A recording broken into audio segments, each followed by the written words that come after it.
Are hydrogen fuel cell vehicles the future of autos? What if your electric vehicle could be refueled in less than 5 minutes? No plug, no outlet required. The range anxiety that stymied sales of EVs? Forget about it. 3 EVs can meet these demands and allay concerns about owning an emissions-free vehicle. There's just one drawback. You can only find them in California.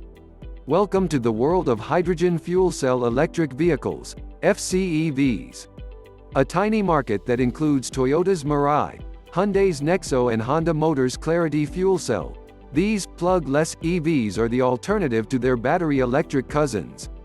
Drivers can refuel FCEVs at a traditional gasoline station in less than 5 minutes. The 2021 Mirai gets an EPA-estimated 402 miles of range on the XLE trim, with the Nexo close behind at 380 miles.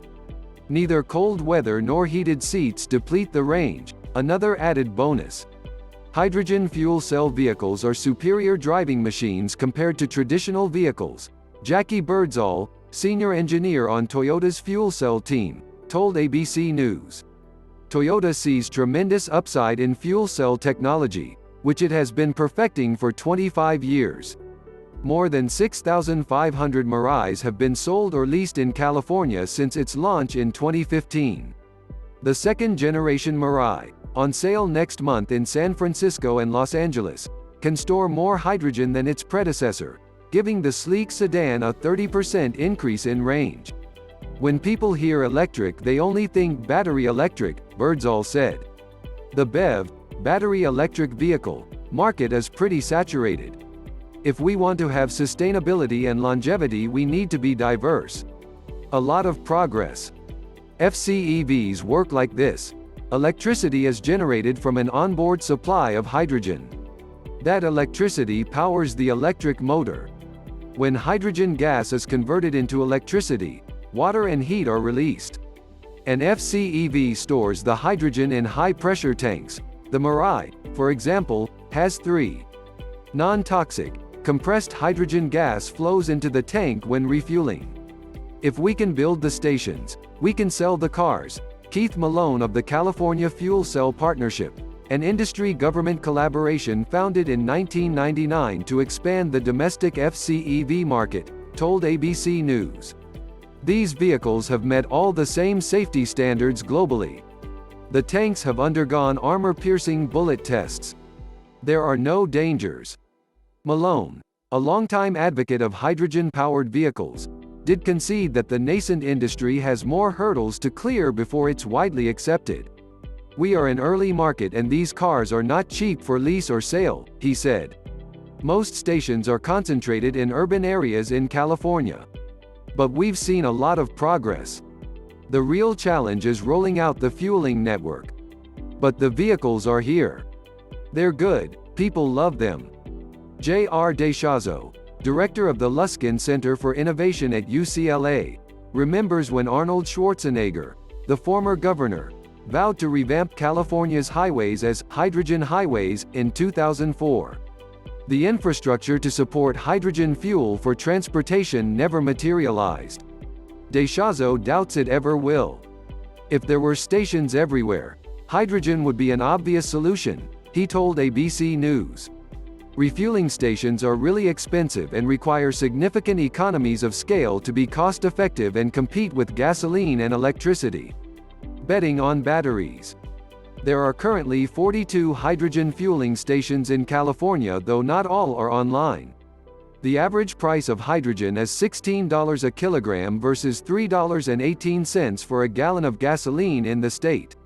At least 8,890 FCEVs are on the road today, a far cry from the 53,000 the California Fuel Cell Partnership projected by the end of 2017. I don't see a lot of automaker interest in hydrogen, DeShazo argued. Most automakers are betting on battery electric vehicles for the passenger market and delivery trucks. John Volker, the former editor of Green Car Reports who now covers electric cars and energy policy as a reporter and analyst, may be one of the industry's most outspoken detractors. In a recent article for The Drive, He laid out the case for why FCEVs have not delivered on their many promises. Despite more than half a century of development, starting in 1966 with GM's Electrovan, hydrogen fuel cell cars remain low in volume, expensive to produce, and restricted to sales in the few countries or regions that have built hydrogen fueling stations, he wrote. When asked if hydrogen was the future of the automotive industry, Volker was unequivocal. Absolutely not, he told ABC News. If China suddenly decided its auto industry will adopt hydrogen vehicles, things might change, he went on. I am not a believer of FCEVs. It costs tens of billions of dollars to set up a hydrogen fueling network that has industrial-strength compression equipment to fuel these vehicles, he said. Both Volker and Deschazo pointed out that the production of hydrogen, if not made from renewable energy such as natural gas or solar, causes greenhouse emissions. If the goal is reducing climate change gas per mile driven, electricity is simply better at doing that, Volker said. More CO2 is associated with hydrogen cars. Mixed outlook for automakers. Not all automakers are convinced that hydrogen can help them meet their emissions targets.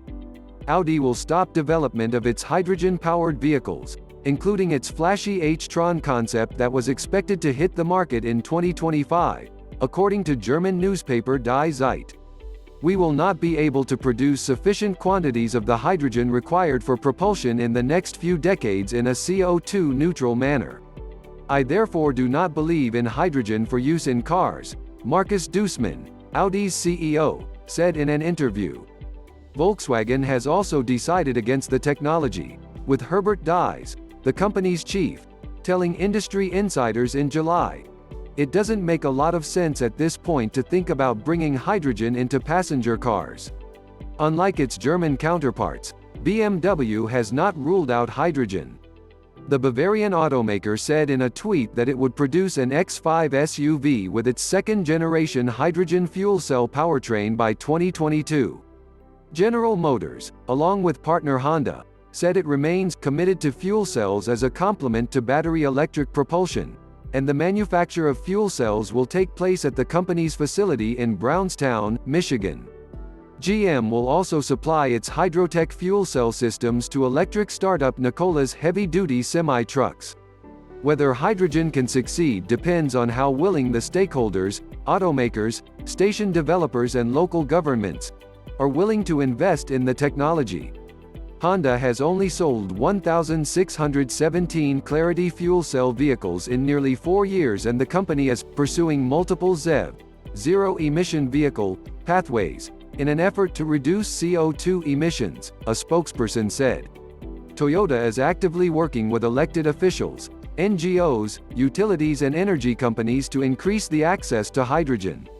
A number of refueling stations have been built or are almost complete in the Northeast, with Colorado, Oregon, Washington State and Texas eyed as the next growth areas. Toyota engineer Birdsall said 2021 Mirai owners will receive $15,000 in free hydrogen, or enough money to cover the first 67,000 miles. It costs about $90 to fill up the car's 5.6 kilogram tank. These giveaways could help change consumers' minds, at least in California, to try an FCEV. Hydrogen's limitations, however, may be too much for any automaker to overcome in the long term. We don't want to put all our eggs in one basket, Birdsall noted. Both BEVs and hydrogen fuel cells are the future.